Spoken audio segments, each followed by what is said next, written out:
But when you see the result of what's left, you never want to use that. Never, never, ever.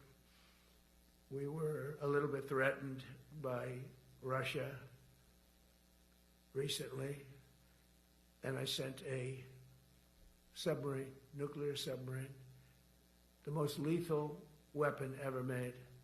Number one, you can't detect it. There's no way. We're 25 years ahead of Russia and China in submarines. Russia's actually second in submarines. China's third, but they're coming up.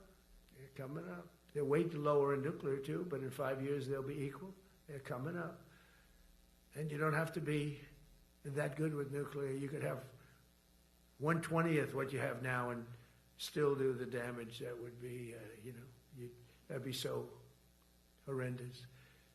But I announced that, based on his mention of nuclear, and it was really a stupid person that works for him mentioned the word nuclear, I moved a submarine or two, I won't say about the two, over to the coast of Russia, just to be careful, because we can't let people throw around that word. I call it the N-word. There are two N-words, and you can't use either of them. You can't use either of them. And frankly, if it does get to use, we have more than anybody else. We have better, we have newer, but it's something we don't ever want to even have to think about. But when somebody mentions it, that submarine started immediately thereafter. And it's just lurking, but I'm sure we're not going to have to use it. But it's an amazing, it's undetectable, totally. Ours is, theirs isn't. Theirs are totally detectable. We can detect them easily. We go right to the spot. But we have genius apparatus that doesn't allow detection. It doesn't allow detection at all by anybody above water or below water. It's incredible. I want to say that this has been the weirdest conversation for at least a duration of 2 minutes that I've been able to witness thus far. And I've seen a lot when it deals with the political field and other things directly on social media. Sitting president, Donald Trump, decided that he wanted to have a conversation in front of all of the higher brass military personnel. Cool, fine, no problem. And then he went into the conversation talking about, hey, we had this whole thing with, Russia and China. We're basically better because of our weapons, our capability, our technology. We're top notch. We're number one, but they're pretty much close.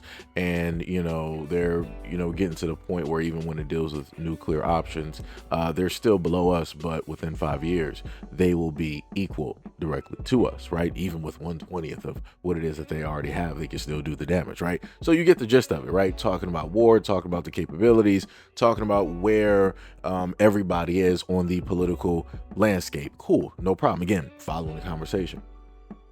Then it goes into the aspect of, again, talking about Russia and Putin and how it is that we have submarines and Russia has submarines and our submarines are way more capable than Russia. And Russia had a conversation. I was talking about nuclear, war and doing this and doing that. So we had to send some subs directly over there to let them know, like, yo, we're gonna check this out real quick. We want to see what's up, right? Again, following the conversation. And then it went directly far left. He was like, you know what? We have two N-words.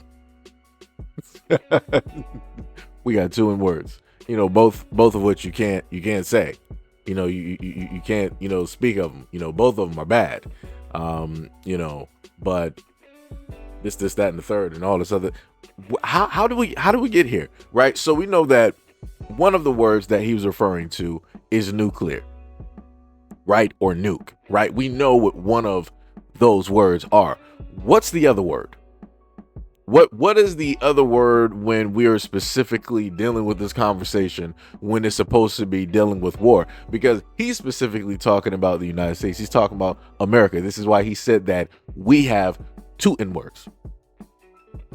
And I'm just I'm like, that's a little bit weird. That's a little bit odd. How the thing to me that's hilarious about this is that if Trump was a clip farmer, if he was somebody out here on social media and he had the same presence that he has at this moment in time, and he was a clip farmer, he would be excellent at clip farming. He would have clips for days, for days, for days. But this is not what we're dealing with. We're not dealing with somebody who's on social media. We're not dealing with somebody who is a streamer. We're not dealing with somebody that is trying to say and do anything in order to get famous. He already had fame, right? He was already rich, billionaire, entertainer, businessman, all that. And then just so happened he got voted into presidency twice, right?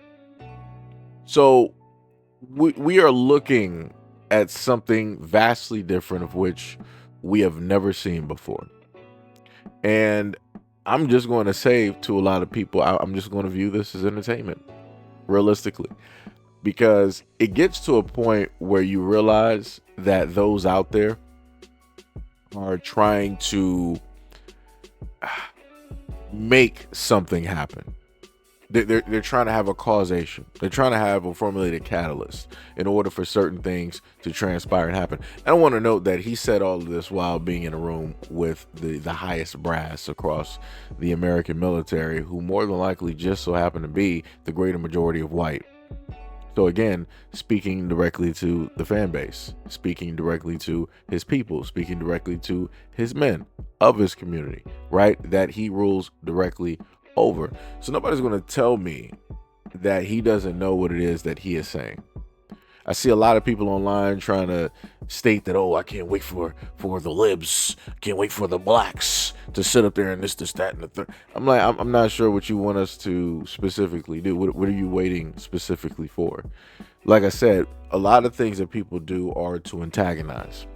In the moment in time that you can't do certain things to antagonize, people really start, sitting on the edge of their seats. People start really getting anxious. People don't really know what to do, because people don't know how to just sit there and be directly by themselves without actually trying to bother other people or goad other people into a conversation, into an action, right? Or whatever it is that people would consider justifiable, so that they could in turn have a reaction to the action, even though they're the specific catalyst that caused the initial action. Like I said before, the best move for a lot of black Americans to make at this moment in time is no move. Just sit still.